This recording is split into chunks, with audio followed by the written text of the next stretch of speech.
A dangerous tree can be fully lush, very vigorous, but structurally it can be compromised.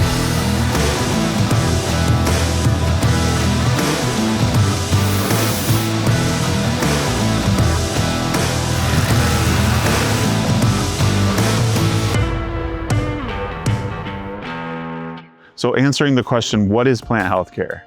Plant health care is the thinking ahead of what could possibly be going on in the future. Plant health care is planning ahead with fertilization. It's planning ahead with treatments so that you're not just taking care of what's happening this year. You're thinking about the whole picture of your landscape. You're thinking about what different species are on the property. There's planning involved with the programs that are being used on the property, whether it's fungicides, insecticides. Should there be fertilization happening? What type of fertilization? And so the big picture of a property is what's the purpose?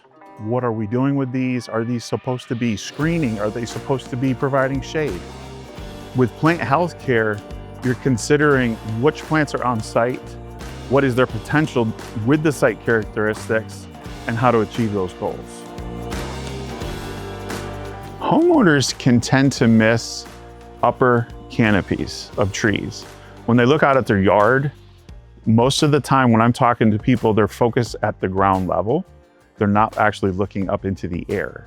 An indicator to me that a tree is not doing well is what's happening in the upper canopy, not the inner canopy.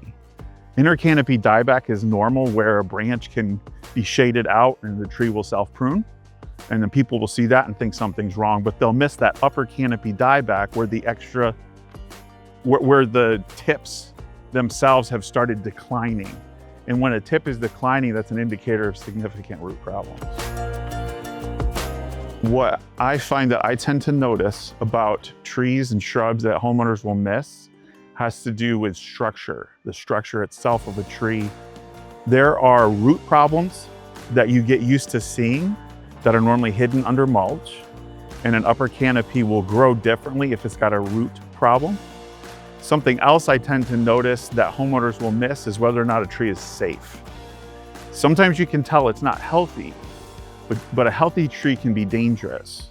A dangerous tree can be fully lush, very vigorous, but structurally it can be compromised. So a compromised tree is something that isn't always immediately showing through declining foliage. One practice that is common in our landscapes is what is referred to as volcano mulching.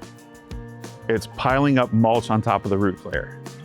This practice is, for every possible reason, it is very, very unhealthy for a tree. It is suffocating the root flare.